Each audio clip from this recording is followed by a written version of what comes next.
Vamos. Hola, ¿qué tal? ¿Cómo están? Hola Sandra, Hola, Eileen. ¿cómo están? Estamos aquí en una entrevista que le voy a hacer el día de hoy a Sandra Reggiani para un proyecto de investigación en el marco del proceso creativo en la expresión corporal, una investigación que dirige Susana Goñi.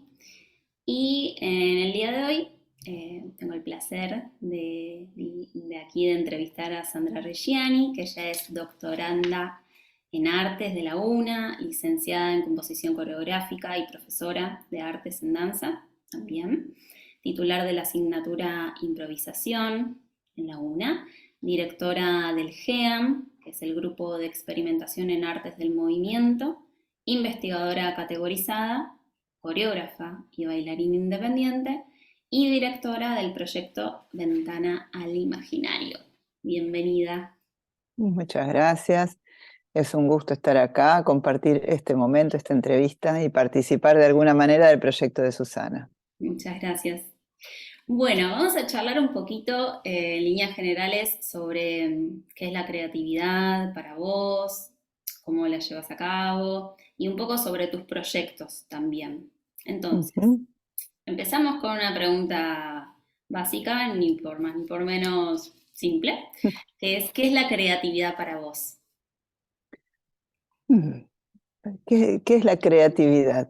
Es complicado definir qué es la creatividad. Podemos decir que es una capacidad humana, al menos a lo largo de mi vida, me fui encontrando con distintos materiales y distintas perspectivas que rápidamente alinearon a la creatividad en ese lugar, una capacidad humana que está más o menos desarrollada según sea la historia, la formación, el contexto y la predisposición espontánea de las personas, igual que las condiciones para la sensibilidad musical, para la danza, la creatividad es una capacidad, una condición humana que se desarrolla o se atrofia también. Nosotros, como somos educadores, siempre pensamos en que se desarrolla.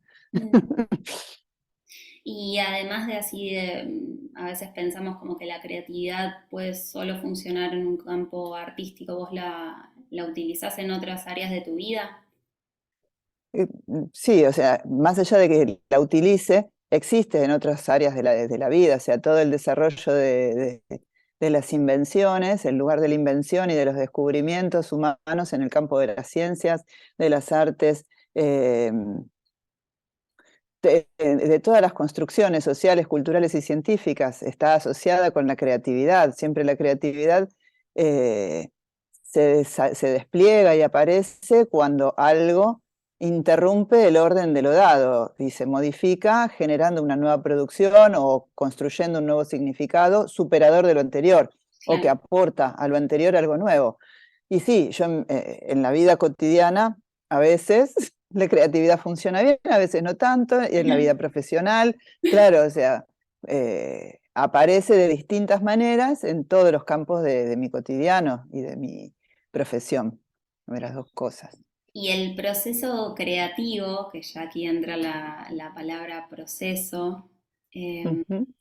aplicado en un suceso artístico. ¿Vos tenés Sí. alguna metodología o variás? ¿Cómo es eso para vos? Tu proceso creativo en producciones artísticas. Eh, Claro, vos decís, me estás preguntando directamente en las producciones artísticas y yo no dejo de asociarlo con algo que hago frecuentemente, que es acompañar procesos de crecimiento y de desarrollo en el Mm, campo de las artes del movimiento. Y esa procesualidad en relación con los estudiantes está asociada con el desarrollo de sus capacidades.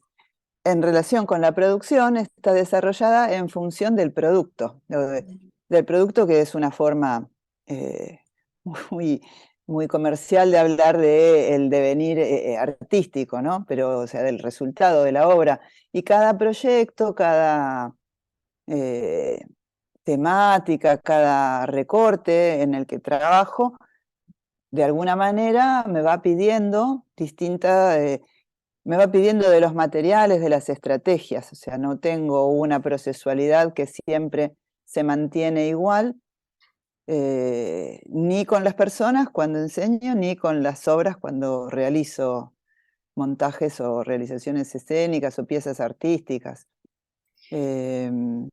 Por ahí si hay algo que es común en todos los casos, es ese diálogo con lo otro, que lo otro es las personas en el proceso de enseñanza y de aprendizaje y de desarrollo de sus creatividades, y las personas en el proceso de creación de una pieza artística, todos los otros integrantes que hacen posible ese desarrollo y que entran. Entonces, la resonancia con eso y la resonancia con el dispositivo o con la propuesta o con lo que convoca, eso es común. Todo lo demás cambia, depende de la propuesta. Claro, eso pensaba hoy en las preguntas que te quería hacer, como si tomabas algo en este proceso creativo de tu biografía o del contexto, y bueno, claramente que sí. Y sí, y de la biografía, no de lo autobiográfico, pero sí la biografía aparece, aunque se filtra, en el tamiz desde donde uno recorta y desde donde uno resuena, qué me convoca, qué no, qué me interpela de lo que aparece, qué no. Ahí lo biográfico, eh, en relación con lo singular, con lo propio, con lo que es significativo para mí, aparece. Nunca hago cosas autobiográficas y sin embargo yo puedo leer Mm. rasgos de mi historia en eso que hago, ¿sí? Y el que me conoce también, o sea, se pueden ver cosas, pero no es autobiográfico, nunca es autobiográfico. Ahí va. Eh, Y en la pandemia, Hasta ahora, discúlpame, hasta ahora, hasta claro. ahora. Claro, porque por ahí la próxima es toda autobiográfica y autorreferencial, pero de momento eso sí da cuenta de mi biografía o de mi singularidad, de mi modo singular, pero no de mi historia. Dale, me estabas diciendo de la pandemia. Claro, sí, en la situación de pandemia, que bueno, fue interesante y un punto de inflexión para todos, o si no para muchos y muchas, eh, como ¿qué implicancias tuvo para vos ese momento en tu proceso creativo? ¿Hubo algo que se modificó? ¿Hubo algo que dejaste? ¿Hubo algo que creció? ¿Algo que apareció? Eh, No, creo que mi creatividad funcionó como funciona siempre, en el diálogo entre las necesidades y las posibilidades. En ahí ese va. sentido no hubo cambios. Nos encontramos eh, viviendo y en el vivir acompañando un montón de temáticas y de emergentes que iban apareciendo. Y en ese sentido, los menos convocados, o sea, lo que menos movilizante fue el tema del aislamiento. Justamente nosotras estamos en un proyecto que compartimos, Sí. que se creó en pandemia y que se creó en las condiciones de posibilidad de la pandemia, pero no por el sufrimiento del aislamiento, sino por la necesidad de encontrar el modo de crear. Y a Claro. vos te encontraba en Uruguay en ese momento, Emiliano y Laura en el Gran Buenos Aires, Micaela, María y yo en Cava, en distintos barrios de Cava. Y no fue porque no nos podíamos tomar el colectivo que iniciamos el proyecto, sino porque había un interés de generarlo y las condiciones de posibilidad eran las virtuales. Entonces, en ese sentido, eh, yendo también a pensar el proceso creativo y la creatividad, siempre la creatividad acontece en las condiciones de posibilidad del que ejerce, no en la idealización de lo que debería. Y eso lo fui recuperando a lo largo de la historia de mi vida, desde la crianza familiar y después fue algo de lo que me convocó cuando empecé a estudiar expresión corporal, o sea, esto formaba parte del escenario, del escenario, del marco de referencia, por decirlo de algún modo, adentro de donde el movimiento tenía sentido y adentro de las condiciones de posibilidad del que se mueve, no en la relación con un modelo. Y no era reproductivo, era de construcción, ¿no? Entonces, nos desviamos un poco, pero me parece que está bueno como recuperar qué de las fuentes, qué de la formación, nos llevan también a hacer estas construcciones. Cuando vos me compartiste la entrevista al principio, hace un montón, y leí por donde vos querías indagar, Me vino a la memoria así, de modo Ujú. espontáneo. El primer libro que es sobre creatividad explícita, yo leí que fue El desarrollo de la capacidad creadora de Víctor Lowenfeld, que era una lectura de la didáctica del primer año. Eh, Después, si me pongo a pensar, otras lecturas que acompañaron eso estuvieron asociados con el arte del zen en el tiro con arco, que no habla de la Ah, creatividad, pero habla de la realización, que claro. fue una bibliografía que estaba complementaria en un programa y que yo elegí leer, que no me la dieron para leer. Y el teatro y su doble de Artaud, ¿no? Como perspectivas distintas que abonaban algo de lo imaginario, algo de lo simbólico, algo de la búsqueda trascendente y de las condiciones de posibilidad. Y Lowenfeld era re pedagógico y era asociado con lo gráfico.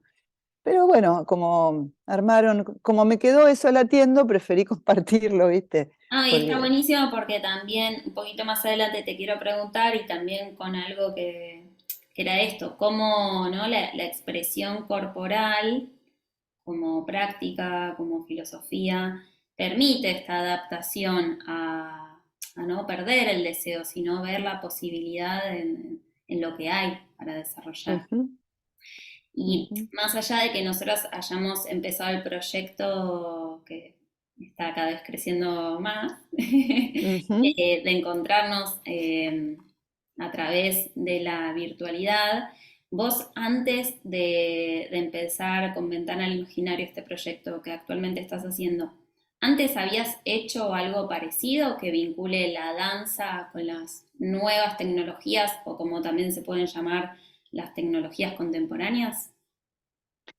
Sí, yo venía antes de esto eh, participando en proyectos de investigación e investigando con el programa Isadora, con tecnología digital interactiva, Ujú. y a partir del programa Isadora y de la implementación del programa Isadora, que lo trabajamos en proyectos de desarrollo con el GEAM, una intervención onírico y después un montaje más extenso e intenso. Onírico fue una intervención que hicimos para una convocatoria en donde implementábamos tecnología digital interactiva y lo trabajábamos con el Isadora y proyectábamos en vivo las transformaciones de esa captura que hacía los sensores a partir de lo que los chicos se movían.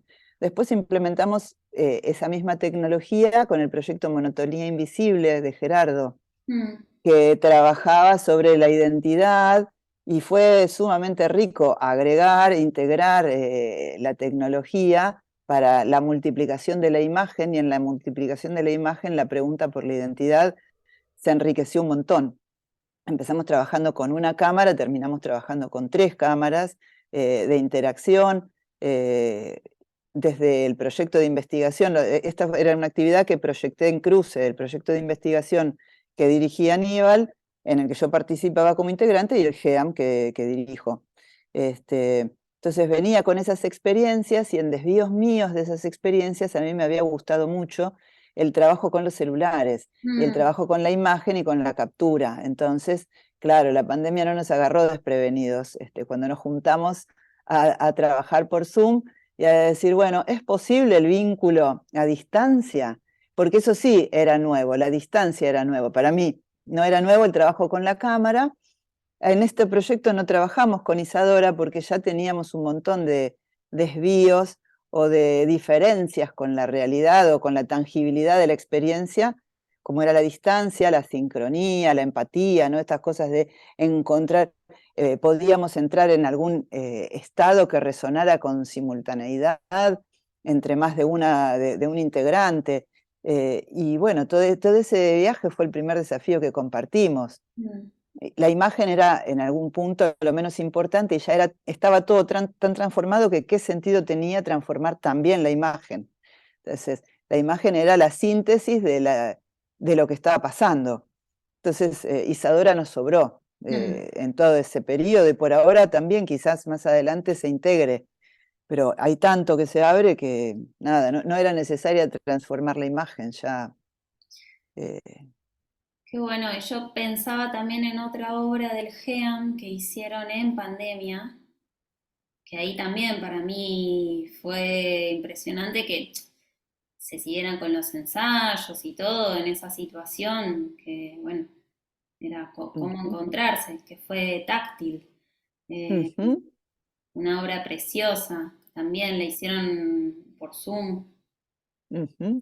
Claro, como vos me preguntaste, mis antecedentes directos de investigación son esos. Ahora, Mm. como directora del grupo, yo acompañé toda la procesualidad y sostuve de transicionar entre el primer aislamiento, que iba a durar 15 días, y yo, viste cómo es la vida, o sea, intuí que eso podía, no sé si intuí que podía durar más o necesité garantizarme que la continuidad se pudiese sostener. Entonces les pedí a los coreógrafos, que en ese momento eran Kio Vinetti y Gabriela Moyo, que habían sido convocadas las dos para trabajar en presencialidad con dos proyectos performáticos, pero presenciales, tridimensionales, que mantuvieran consignas de trabajo no sincrónico, que les dieran tarea para que pudiesen trabajar de modos no sincrónicos y que subieran materiales. Y entonces así pasamos los primeros 15 días, después pasamos los segundos, después mm, no me acuerdo cuánto tiempo pasamos hasta que conseguí, estoy pensando, sí, creo que rápidamente el departamento me habilitó a mí un aula para que nosotros pudiésemos empezar a ensayar, pero creo que un mes y medio pasó seguro, pero fue rápidamente comparado, o sea, las clases a distancia, virtuales, digamos, se dieron a partir de septiembre. Nosotros antes de terminar el primer cuatrimestre ya estábamos teniendo encuentros sincrónicos a distancia por plataforma. Y esa procesualidad que les fui proponiendo, así, escuchando la transición y encontrando el modo que en la transición se pudiese sostener la propuesta, nos permitió generar dos producciones ese primer año, que fue Rebeldías Cotidianas y Fakers, y ese antecedente de producción facilitó que Táctil apareciera para el 2021, porque Táctil tiene una síntesis conceptual y una síntesis técnica metodológica que es también resultado del recorte específico que Gaby Moyo hace, pero también de la sutileza y el manejo del instrumento que tienen las integrantes en la Claro. relación con Gaby.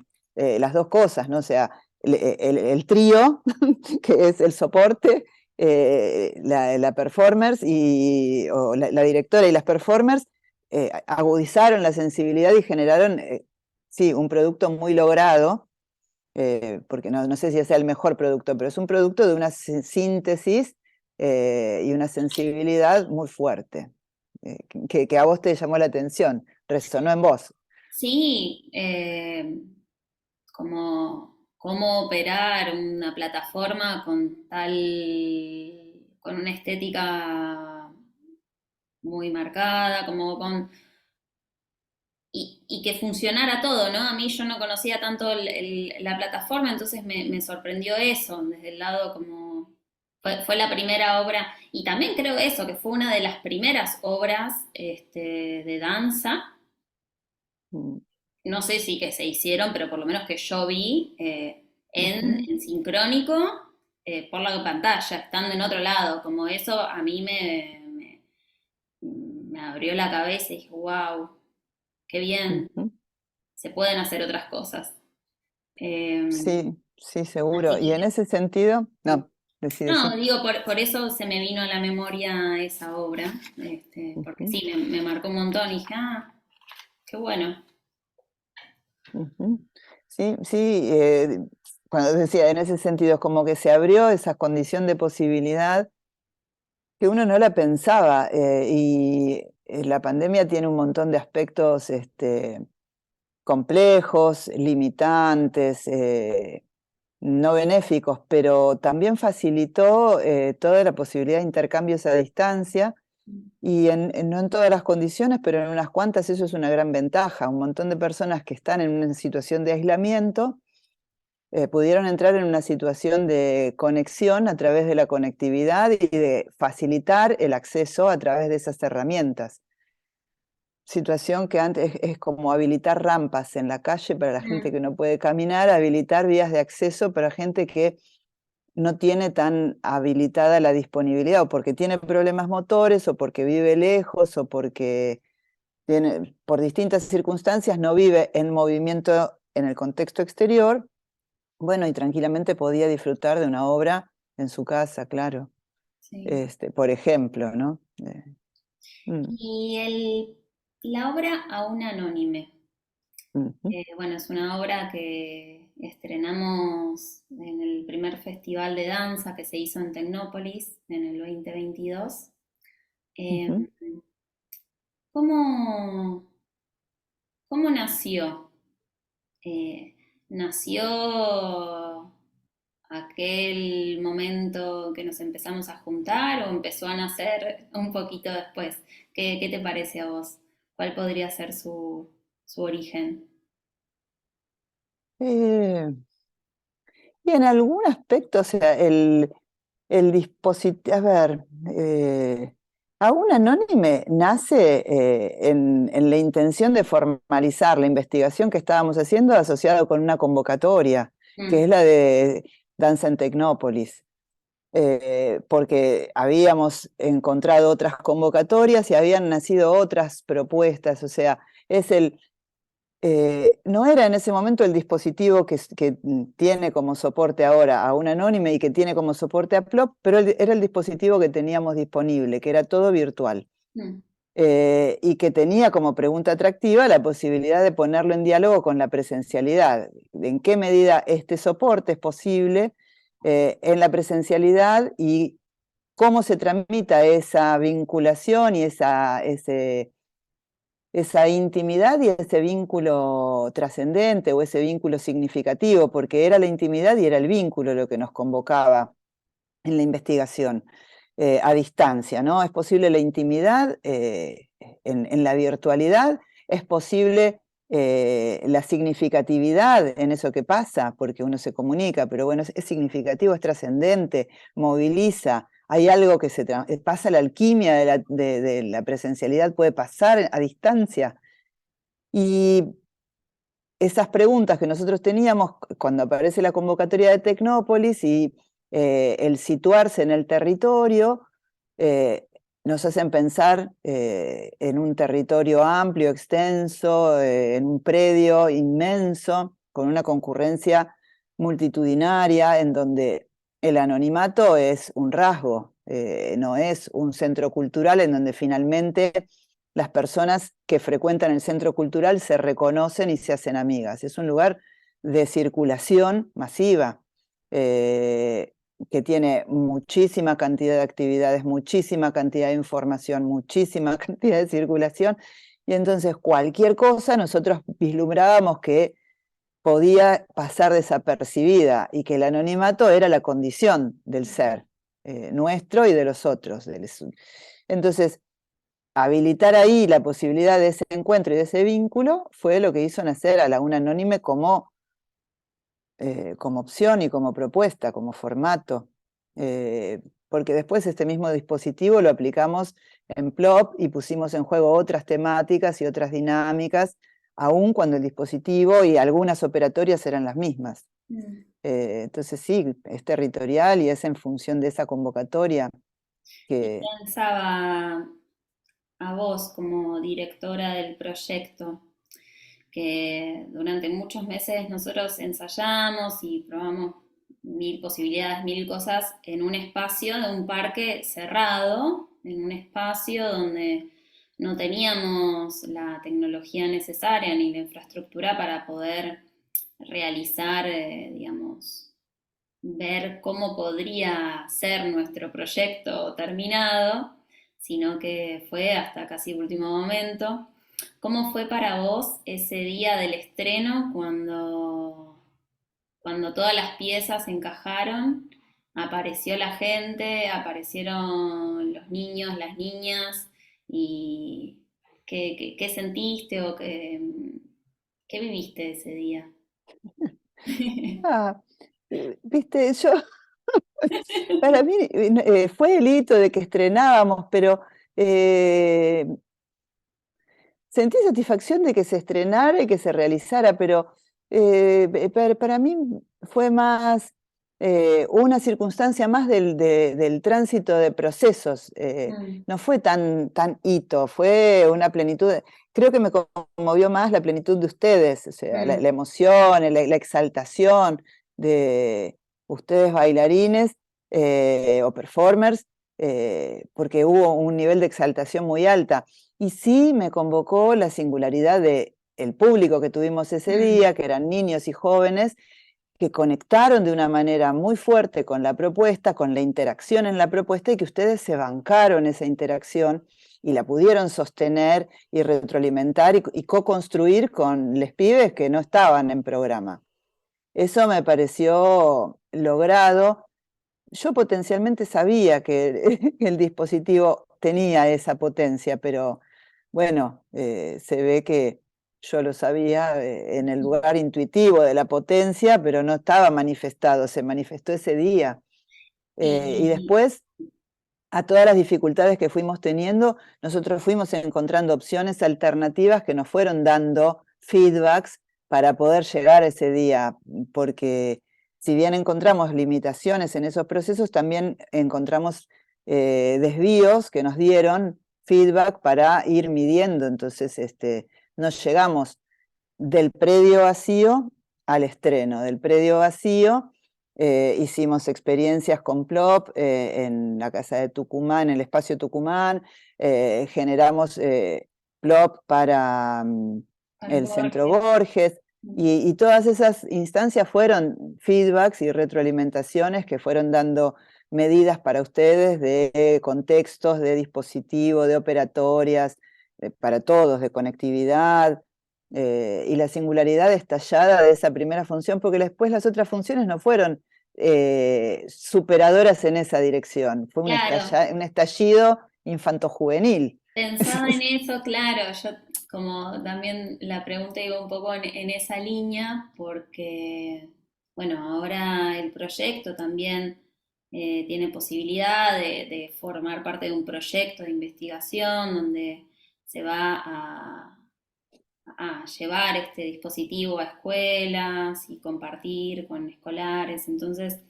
ahí quería preguntar si, que también porque no me acuerdo, si la orientación también pedagógica del proyecto nació como al ver esa potencia de lo que le pasaba a los niños y niñas o ya No. venía previa. La orientación pedagógica viene de que todo el cuerpo es docente. Somos artistas docentes todos. Sí, Vos estás terminando tu formación académica en pedagogía, sí. sos incipiente, digamos, en distintos niveles de desarrollo, pero yo siempre supe, o sea, para nosotros hay que hacer un corrimiento para que el perfil pedagógico no se manifieste, Mm, como no necesitamos hacer nada para que la articulación en lo pedagógico aparezca. Cada uno tiene distintas maneras de manifestar esa articulación. Y siempre yo supe que esa potencia estaba. Por eso postulamos, o sea, tomando como punto de partida un anónime, yo arranqué la postulación de hibridaciones en danza para el Picto, que al punto de partida del equipo a un anónime, integré otros profesionales y otros especialistas que abrieron la propuesta y bueno, al campo de las investigaciones artístico-pedagógicas. Y bueno, tuvo buena recepción porque lo eligieron, así que ahora arrancamos con esos desafíos. ahí estamos. Eh, sí, sí, pero la potencia siempre la vi yo. Y creo que todos la vimos, porque cuando hacíamos las retroalimentaciones asociadas Claro, los con el procesos de impacto, apertura. Mm. sí, lo que pasa es que una cosa es pensarlo y otra cosa es experimentarlo. Y sí, fue muy fuerte. Esa experiencia fue inaugural con los pibes. ¿Te preocupa algo? No, estaba cambiando la Ah, relación de la pantalla porque nos quedan poquitos minutos en el Zoom, así dale. que bueno, era como para ya cerrar. ¿Y hay algo más que vos quisieras agregar? Em, ¿No? Yo creo que con todo lo que estuvimos charlando estuvo súper y bueno, te agradezco Ujú. una vez más por este tiempo y Ah, gracias a vos nada, por la convocatoria, gracias a Susana. Me va a gustar ver los resultados de toda la investigación que están sí, haciendo. y va a estar muy Eh, lindo. Ujú.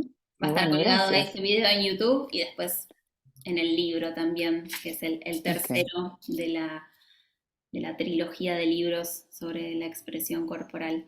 Bueno, San, muchas Mm. gracias. Gracias a vos.